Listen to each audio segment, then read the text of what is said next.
हाय. तर आज आपण जरा एका वेगळ्या विषयावर बोलणार आहोत. आता तुम्हाला असं वाटत असेल की वेगळा म्हणजे काय? कारण जगातले सगळे तेच विषय असतात. एक्झॅक्टली. विषय तेच असले, त्याचं आजूबाजूची बॅकग्राऊंड तेच असली, तरी काही गोष्टी या वेगळ्या असतात. आता काय झालं, तर मी परवा माझ्या मैत्रिणीसोबत सहज अशी कुठेतरी फिरत होते. आणि म्हणजे डिपार्टमेंट झालं होतं. संध्याकाळी फिरत होते. ती माझ्या घराच्या जवळ आली होती आणि फिरता फिरता अचानक एका घरातनं मोठमोठ्याने भांडणाचे आवाज यायला लागले. आता असं म्हणतात की दुसऱ्यांच्या भांडणात आपण पडू नये, कारण आपण कायम ऐकलंय, एकतर दुसऱ्यांचं भांडण तिसऱ्याचा लाभ असं तरी होतं, किंवा दुसऱ्यांच्या भांडणात आपण पडलो की विनाकारण दोष आपल्यावर ठेवला जातो. त्यामुळेच नवरा बायकोंच्या भांडणात जसं पडायचं नाही अशी एक म्हण प्रचलित आहे, तशाच पद्धतीने कोणाच्याही भांडणात आपण सहसा पडायचं नाही आपली चूक नसताना. तर त्यावेळेला मी काय केलं, की मी त्या घरात गेले आणि एक 2 ते 3 मिनिटांनी बाहेर आले. तिने मला विचारलं, "वॉव! कसं काय भांडण थांबवलंस?" तर मी तिला म्हटलं, की भांडण वगैरे काहीही थांबवलं नाही. मी फक्त बेल वाजवली, इकडचे तिकडचे विषय काढले आणि भांडणाला आपोआप ब्रेक लागला. कधी-कधी काय असतं माहिती आहे का, की छोट्या-छोट्या गोष्टींमुळे असा ब्रेक लागला ना, की कायमचं तुटणारं नातं हे कधी-कधी पुन्हा जुळायला मदत होते. आपण कसं करतो, फोन हँग झाला की एकदा रिस्टार्ट करतो. तशाच पद्धतीने अशा एका छोट्याशा ब्रेकची गरज असते, की जेणेकरून ते नातं पुन्हा एकदा रिस्टार्ट केलं की ते पुन्हा पूर्ववत चालायला लागतं.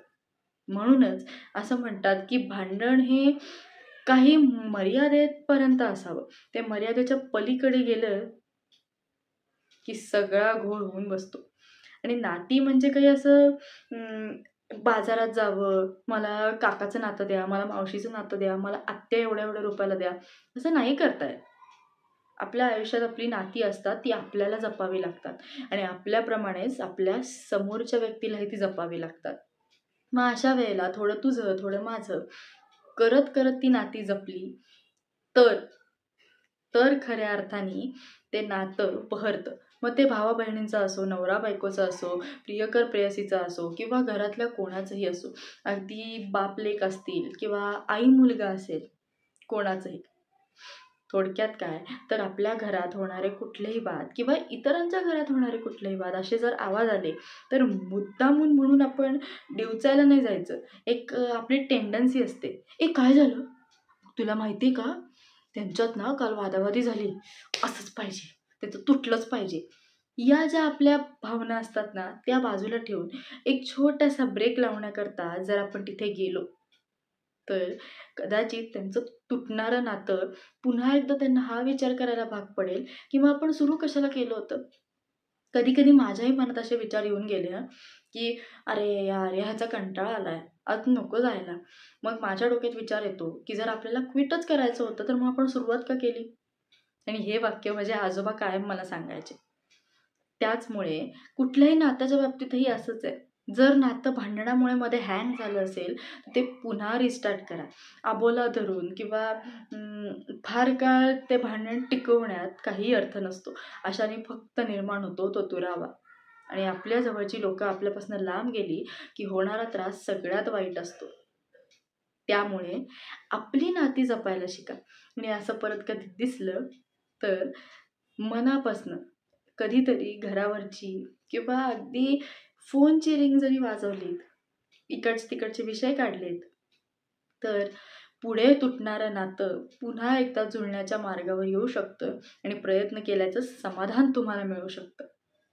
त्यामुळे गोष्टी तुटण्यापेक्षा त्या जोडून ठेवलेल्या कधीही चांगल्या असतात. माझ्या बाबतीतला एक किस्सा सांगते आणि थांबते. मला ना माझ्या पहिल्या वाढदिवसाला एक छोटंसं असं पुईंग करून वाजणारं खेळणं मिळालं होतं. मी ते अजूनही जपून ठेवलं. माझ्याकडची माझी प्रत्येक खेळणी माझ्याकडे आजही जपून आहेत. कारण ती खेळणी ही जरी खेळणी असली तरी माझ्यासाठी कुठेतरी माझ्या इमोशन्स आहेत, माझ्या भावना आहेत. आणि जशा आपण भावना जपून ठेवतो, काही गोष्टी जपून ठेवतो, एखाद्या वेळचा राग जपून ठेवतो, तशा पद्धतीने आपण आपली माणसंही जपून ठेवण्यासाठी प्रयत्न केले पाहिजे. आणि त्यासाठी असा छोटा मोठा ब्रेक जर लावला तर कदाचित तुटणारी नाती ही आयुष्यभरासाठी बहरतील. हां, कधी कधी खटके उडतात, कधी कधी काही गोष्टी अशा असतात, पण त्यातून गैरसमज होतो आणि गैरसमजातनं काही गोष्टी अशा घडत जातात. मग हेच गैरसमज जर त्या व्यक्तीला दूर करता येत नसतील, तर किमान त्या गैरसमजाचं कारण म्हणून तुटणारं नातं कायमचंच तोडण्यापेक्षा जर आपण ते पुन्हा ब्रेक मारून पूर्ववत केलं तर ते कुठलंही असो. हां, बघा, विचार करा. एनिवेज, नमस्कार. भेटू पुन्हा पुढच्या एका व्हिडिओत. बाय.